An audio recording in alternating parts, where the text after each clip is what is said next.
Brad, do you want to show? I'm good now. I'm good. Oh, yeah. I mean, try to mute. Oh. She's going to mute. Hello, everybody. Hello. We are getting ready to begin the BCB 101. It'll just be about a 10-minute brief Okay. Just leave it. information session. We're recording this for our YouTube page. I am Theresa Thomas. I'm the executive director here for our new guests and volunteers. And our BCB 101 is just a brief address, sharing some information about the organization. We're going to put each of these little clips on our YouTube page. The Bluegrass Council of the Blind has a YouTube page. And that way, people that are interested in learning about us have the opportunity to take a look at some of these videos and learn more about who we are, what we do, and kind of how we do things here. So welcome to everybody for our March Lunch and Learn meeting. I hope you enjoyed your lunch. If you did, give a round of applause to Susan for preparing that. Thank you, Susan. And Daniel for picking it up. And thanks to all of our volunteers, Lee, Ella, Daniel, Judy, David, Bree, Susan. I'm probably missing some, but thanks to everybody that's helping out. Sarah, jumping in and helping us get that served. So before we get started, my brief overview today for Bluegrass Council of the Blind is going to be a little bit about policies and procedures. So as we grow here at the Bluegrass Council of the Blind, there's a need for us to have procedures in place and policies. And many times these are things that, you know, you can't just kind of invent them all at one time, partially because we just don't have the staff or the volunteers to make that happen all at once. And also there's sometimes that we just, things pop up, and we have a good example of that when we need a policy in place, but we don't have one. And I wanted to just share with you kind of walking through how we make these decisions and how you can be a part of it. So when we had the pandemic, you know, we've been dealing with for 2 years, and we, 2020 in March, we shut down and we weren't able to do in-person meetings. And in 2021, we were able to, things settled down, Delta variant slowed down, and we were able to come back for a few months. But then Omicron hit and we had another spike, and we had to go back to virtual. And through the holidays, things got pretty bad, as you all know. And there were many more cases happening, but we did have protection using the vaccines. And to the best of our knowledge, the best way that we were told to be protected was to have vaccines. And with that, if you were vaccinated and boosted, then it was safer to come back together. And we were basing our decisions and our conversations on the science that was given to us through the CDC and the health department. So that's what we were basing it on. And we wanted to come back to having in-person appointments, but at the time we did not have any policies or procedures in place. We had procedures, let me correct myself.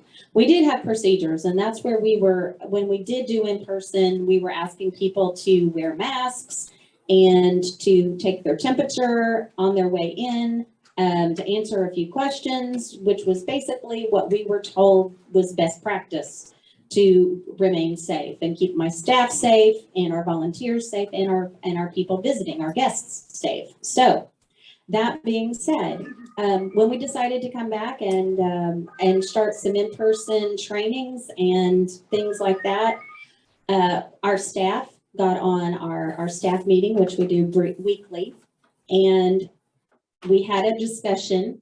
At that point, there was not an official BCB policy for the best ways to be safe regarding vaccinations. So given the information that we had and the conversation with the staff and with the primary people that are going to be interacting with our guests, we knew that we needed a policy, or we would like to have a policy put in place. So the way that we do that, our procedure is for the staff and or our membership to take recommendations to the Board of Directors Policies and Procedures Committee. Now, this committee is made up of our board members, and we also have general members at large serve on this committee.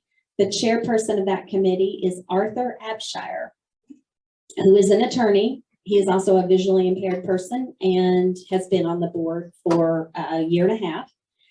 And he would be the person that if you had suggestions for policies or procedures, that was who you would take that idea to.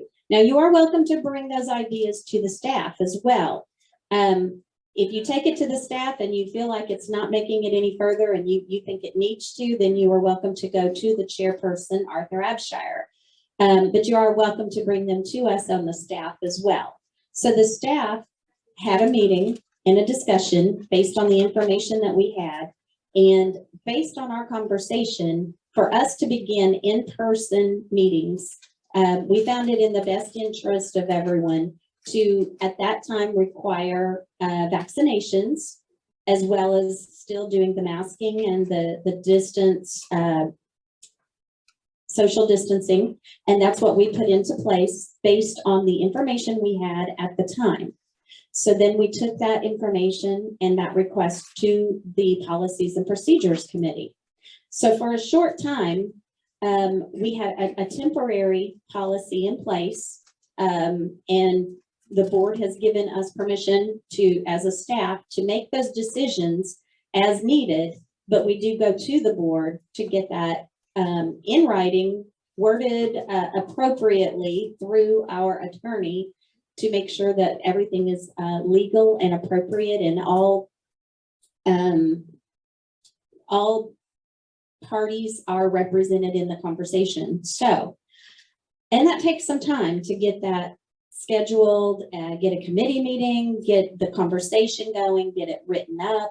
By the time that came around and we were able to do that, the spike in cases with Omicron had come down significantly, as well as more science and information coming in that Omicron was not as serious as far as putting people into the hospital or causing deaths. So based on the information that the committee had at the time, they decided to not put into place or not uphold the policy that was put in temporary place by the staff. So that being said, we were no longer requiring vaccines and boosters, and we were no longer requiring a negative COVID test for the last 72 hours, which is what we had originally done. And they did create a policy that says that we request that you wear a face covering or mask when moving about the office, but it is not required. But you will see the staff and the volunteers having those on and encouraging others to wear those. And the primary reason for that is, I know that there's, the masks have been dropped in a lot of different places, but in this circumstance, given the vulnerability of the population that we have in this room on a regular basis, many people have comorbidity issues. And with the fact that we can't see and we can't distance ourselves and we can't see how close you are to one another, at least I can't, and I know there's a lot of other clients and staff and volunteers in the same situation that I'm in, but for that reason, it's very difficult for people with a vision impairment to be able to gauge their distance, and if they're coughing or sneezing in the direction of a person or away from a person, it's kind of hard to see. So for that reason, we are asking that when you're up and moving about, or when you're not eating or drinking, that you wear the masks.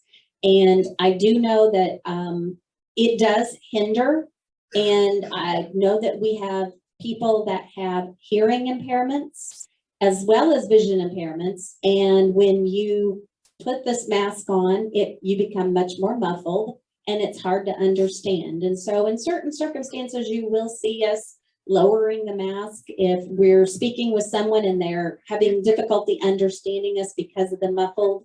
It's okay, you can do that, but I just wanted to explain the reasoning behind our decisions and the procedure for if you have recommendations, please bring them to the staff, bring them to the board members, bring it to the chairperson of the Policies and Procedures Committee, and we will take a look at that, let your voices be heard on those topics. And that's just our brief BCB 101 for today. Very good. And that's